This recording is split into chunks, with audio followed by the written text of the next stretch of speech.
This video is sponsored by KentFaith, first choice for photo and video products. Think you need to spend thousands to capture stunning photos? Think again. Today I'm sharing what's in my budget-friendly camera bag for 2025. Gear that proves you don't have to break the bank to create amazing shots. Let's dive straight in.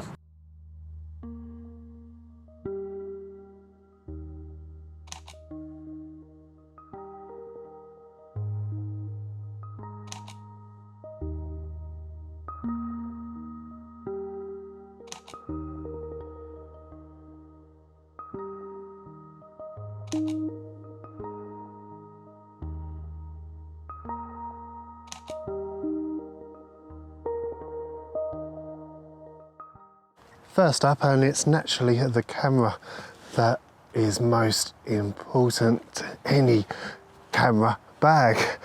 And for me, there's been no change to when I did a similar video to this one last year. Still using the Canon EOS RP, a lovely, lightweight, full frame camera.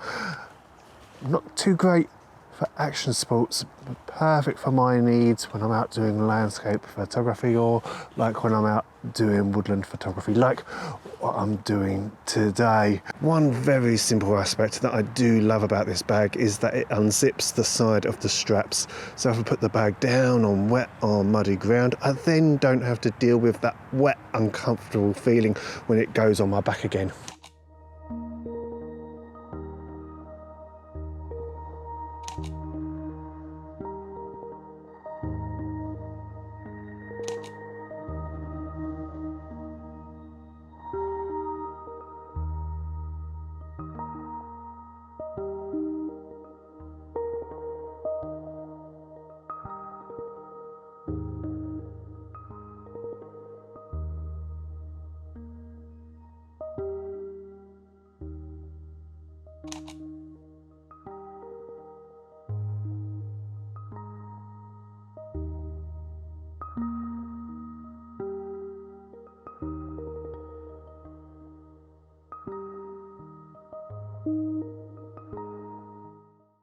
Right then, talking about lenses, once I get my breath back after walking up that hill, and it's the lenses within my camera bag which has probably seen the biggest change with my camera gear going into 2025 at least.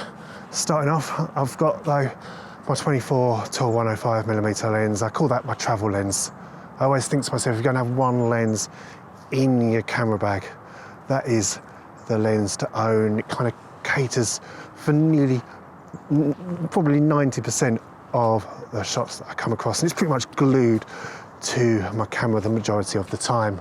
And then I've got my 100 to 400mm lens, my telephoto lens, a lens I've really got a love-hate relationship with, and it's proof why you need to persist with photography.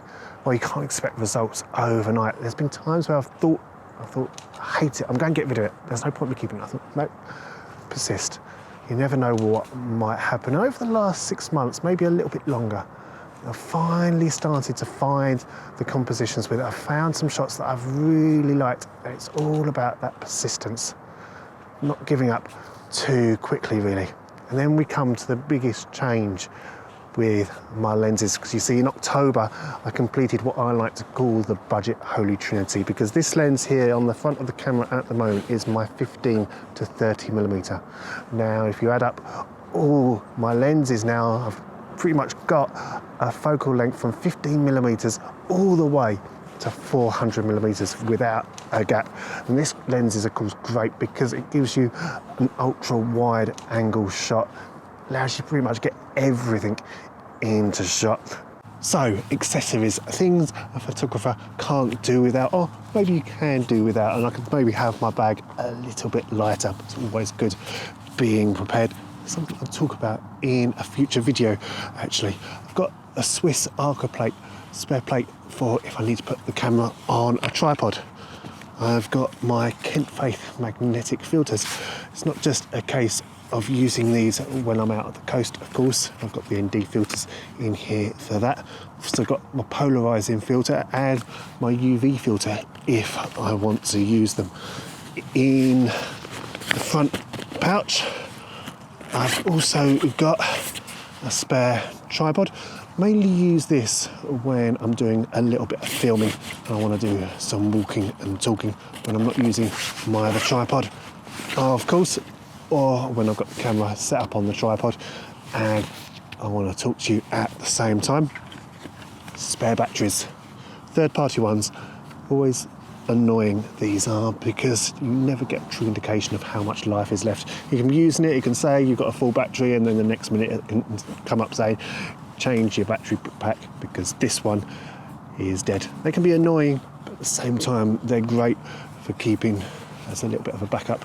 And they're also great whenever I've gone car camping, because they're a little bit easier to charge. I can charge with a USB cable rather than a 3-pin plug like you get here in UK. And of course I've got some charging cables if I need them. Lens cloths, of course, always important. Make sure I can keep the lens clear, especially if it's raining. Just get rid of some, of course, rain spots as and when I need to. And then I don't always take them with me, but power banks. Again, mainly take these for when I go car camping. It's just a good alternative option to be able to charge my gear whenever I need to.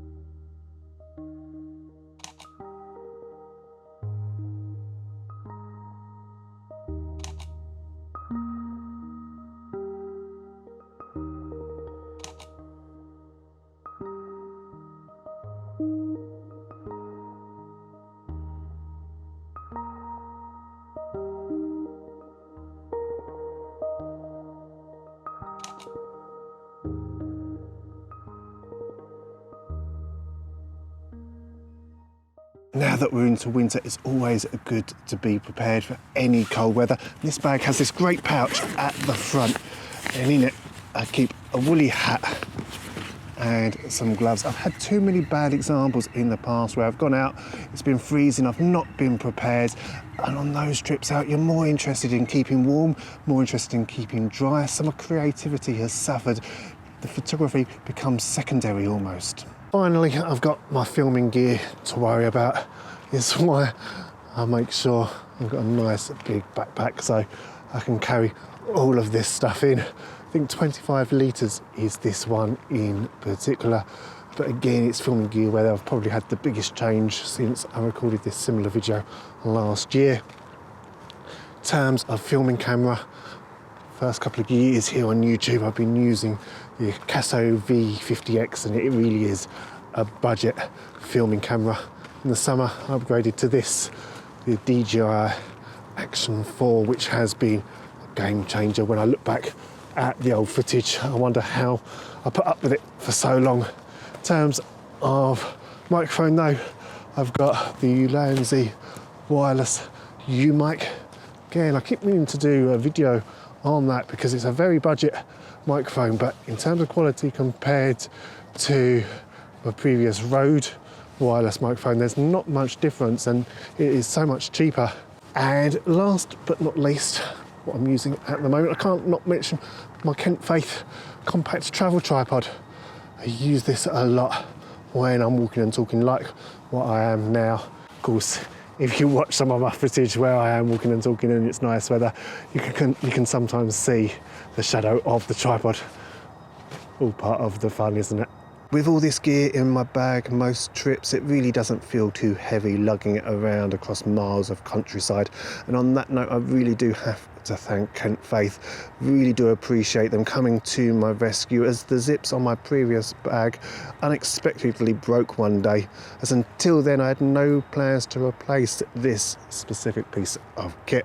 And if you're watching this video and are thinking, new year, might as well get a new bag myself, well, I'll put a link down in the description to this particular one. And if you decide to make a purchase from the KentFaith website, make sure to use the offer code NEIL for 10% off that first purchase.